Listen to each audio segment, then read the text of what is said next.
یہ بزم محبتیہ قادریہ یہ خانقاہ ہے، اور یہاں کے کچھ جو لوگ ہیں انہوں نے ایک چھوٹا سا فوڈ کٹ ڈسٹریبیوشن کا انتظام کیا ہے، اور یہ ان ضرورت مند لوگوں تک یہ لوگ پہنچانے کی کوشش کر رہے ہیں جن کے پاس آج وہ حالات نہیں ہے جو راشن بازاروں سے خرید کر وہ مہیا کرے۔ آپ لوگوں نے دیکھا کہ ہم لوگوں نے ان سے بات کی ہے، اور آپ دیکھ سکتے ہیں کہ کس طریقے سے یہ راشن کا انتظام کیا گیا ہے۔ یہ خانقاہ بزم محبتیہ قادریہ، ان کے ممبران نے یہ پروگرام سجایا ہے۔ جی، اس ناچیز کو محمد شعیب قادری حسنی کہتے ہیں جی، اور میں سلسلہ قادریہ یعنی سیدنا غوث اعظم کے سلسلے قادریہ سے میں صرف بیعت ہی نہیں بلکہ مجھے خلافت و اجازت بھی حاصل ہے جی۔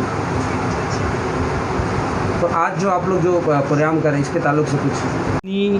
یہ سب ساری چیزیں الگ الگ پیکٹ کی ہوئی ہیں، اور ایک ایک پیکٹ اٹھا کر کے اکٹھا کر کے ایک انسان کو دیا جائے گا کہ کچھ نہ تو صحیح کم از کم 2 وقت کے لیے بھی تو اس کی فکر کم ہو سکے اور ان کی بھوک کا کوئی نہ کوئی انتظام ہو سکے۔ اور حضور سیدنا مولا کائنات کی تاریخ بھی یہی ہے، آپ امت کے غمخوار تھے، امت کا درد، امت کی فکر، امت کی فلاح و بہبود، اس کی ترقی میں 24 گھنٹہ سیدنا مولا کائنات کی عمریں گزری۔ یہی وجہ ہے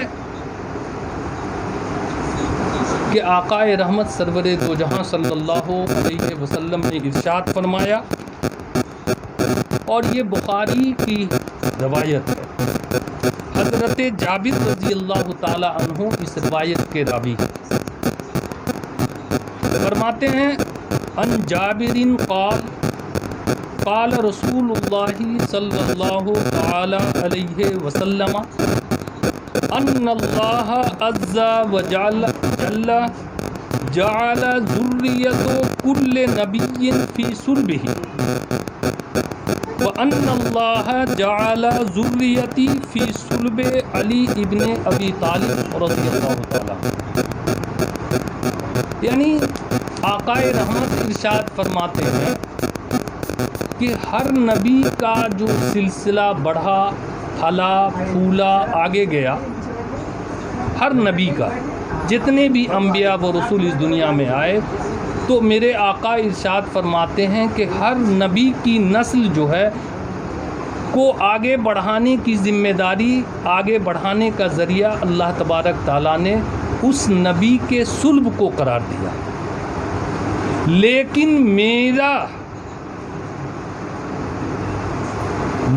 میری باری جب آئی تو الہ العالمین ارشاد فرماتے ہیں، اللہ کے محبوب ارشاد فرماتے ہیں کہ جب میرا مقام آیا تو اللہ تبارک تعالیٰ نے یہ پسند کیا، ان اللہ جعل ذریتی، اللہ تبارک تعالیٰ کی یہ پسند ہوئی کہ میری ذریات، میری نسل جو آگے بڑھے وہ حضرت علی ابن ابی طالب سے۔ تو پتہ یہ چلا کہ نسل نبوت محمدی صلی اللہ علیہ وسلم بھی سیدنا مولا کائنات سے، اور فیضان نبوت، فیضان رسالت بھی جو عطا ہوئی وہ حضرت سیدنا مولا کائنات ہی کو۔ اس کی وجہ یہ ہے کہ سیدنا ابراہیم علیہ السلام نے، سورہ بقرہ کی آیات موجود ہیں، بڑی لمبی آیتیں ہیں اور وقت چونکہ مختصر ہے، تو سورہ بقرہ کی آیات میں حضرت سیدنا ابراہیم علیہ السلام کی دعا کو نقل کیا گیا۔ تو حضرت ابراہیم نے جو دعا مانگی تھی رب کائنات سے کہ اے الہ العالمین، آخری نبی، خاتم النبی حضرت محمد صلی اللہ علیہ وسلم کو اے مولا تو میری ذریات میں پیدا فرما۔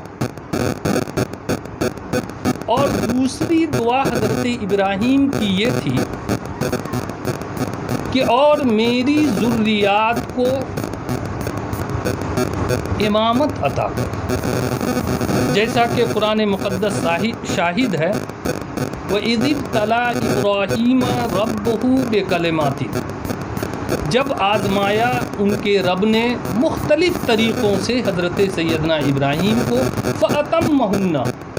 تو حضرت ابراہیم نے ان تمام آزمائشوں کو پوری کر دیا۔ تو الہ العالمین فرماتے ہیں قال انی جاعلک للناس اماما، اے ابراہیم چونکہ تم آزمائش اور امتحان میں کھرے ثابت ہوئے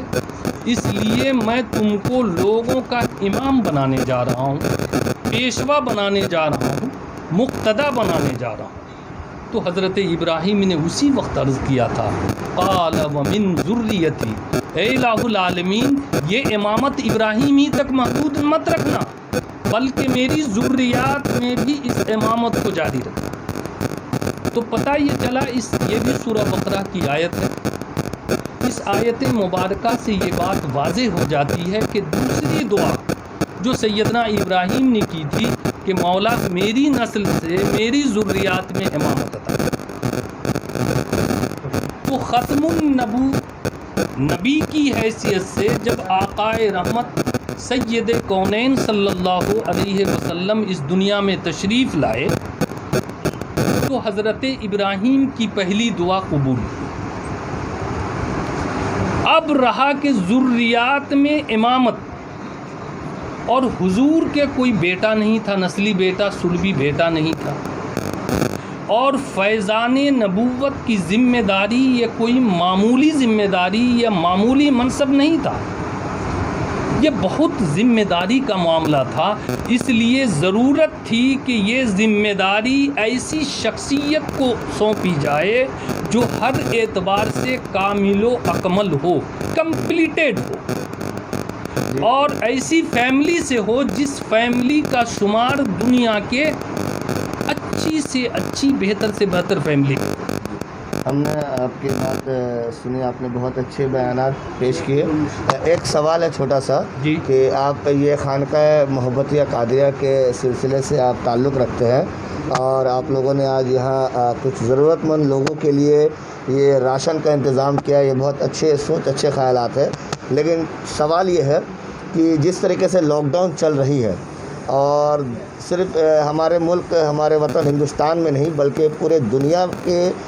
جتنے بھی علماء دین ہیں، عالم و دین ہیں، مفتی اعظم ہیں، جو بھی ہیں، انہوں نے یہ قاعدہ جاری کیا کہ نماز اپنے اپنے گھروں میں ادا کی جائے۔ اور کیونکہ اب عید بہت قریب ہے اور کل سے بہت سارے لوگ اعتکاف میں بھی بیٹھنے لگے ہیں، بیٹھ چکے ہیں۔ تو سوال یہ ہے کہ ایک روایت کے مطابق میں آپ سے سوال کرنا چاہتا ہوں کہ یہ نبی پاک صلی اللہ علیہ وسلم کے زمانے کا واقعہ ہے کہ کافی ٹھنڈ کا موسم تھا اور تقریباً 2-4 روز سے قبل طوفانیں چل رہی تھی، تو انہوں نے آواز لگائی مؤذن کو اور انہوں نے کہا کہ یہ طوفان تھمنے والی نہیں ہے، آپ اعلان کر دیں کہ پتہ نہیں یہ طوفان کس وبا کا شکل اختیار کر لے، آپ امتیوں سے یہ اعلان کر دیں کہ آپ اپنے گھروں میں عبادت کریں، نماز پڑھیں۔ یہ تقریباً بہت 100 سالوں کی پہلے کی بات ہے۔ اس چیز کو نظر میں رکھتے ہوئے پروفٹ محمد نبی پاک صلی اللہ تعالی وسلم کے زمانے کی بات کو نظر میں رکھتے ہوئے آپ کا کیا پیغام ہے ملک کے لوگوں کے لیے اور دنیا کے لوگوں کے لیے اس رمضان، اس عید کے متعلق سے؟ میرا یہ پیغام ہے کہ ساری دنیا میں اس مہاماری یعنی کرونا وائرس کو وائرس کی نگاہ سے دیکھا جا رہا ہے، لیکن میں اپنی کم علمی کے باوجود قرآن و حدیث کے مطالعے کے نتیجے میں اس نتیجے پر پہنچا ہوں کہ وائرس تو اپنی جگہ ہے، لیکن دراصل کرونا وائرس یہ ایک عذاب الہی، اور قرآن کے بتائے ہوئے اصول کے مطابق کہ امت پر اس وقت عذاب نازل ہوا کرتا ہے جب امت کے اندر غفلت اور نافرمانیاں حد سے بڑھ جایا۔ جی۔ اور جب امت اپنے نبی کی نافرمان ہو جاتی ہے تو وہ اس کے اوپر عذاب مسلط ہوا کرتا ہے۔ تو صحیح معنوں میں آج ہماری قوم ہمارے بینر پر لا الہ الا اللہ موجود ہے، لیکن ہمارا کریکٹر لا الہ الا اللہ کے دائرے میں نہیں ہے،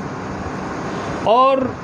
ہم اپنے کردار، ہم اپنے عمل، ہم اپنے نشست و برخاست، ہم اپنے اٹھنے بیٹھنے سے یہ ظاہر کر رہے ہیں کہ قدم قدم پر سنت مصطفیٰ صلی اللہ علیہ وسلم ہم سے پامال ہو رہی ہے،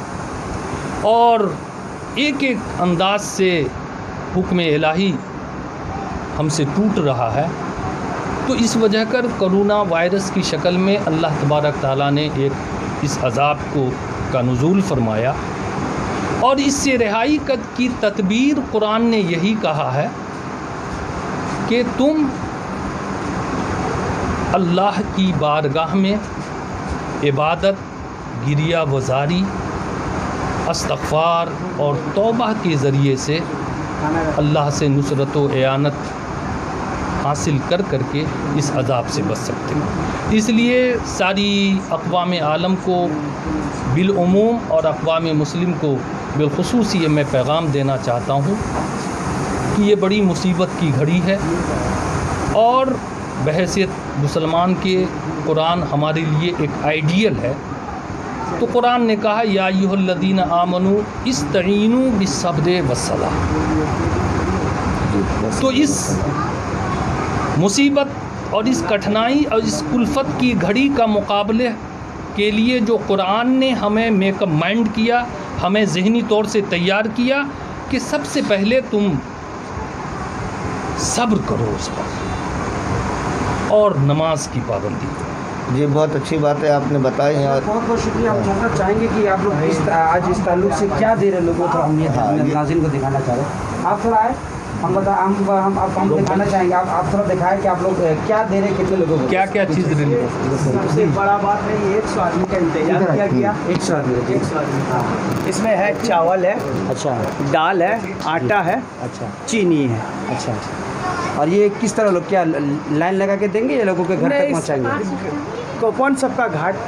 کارڈ جو ہوا تھا، کوپن ہوا تھا، سب کا گھر گھر پہنچا کے آئیں۔ اچھا تو ابھی ان لوگ کو بلا لیے، یہاں ہاتھ ہاتھ سب کو دے دیا جائے۔ بہت شکریہ۔ آپ دیکھ سکتے ہیں یہاں یہ بزم ہے خانقاہ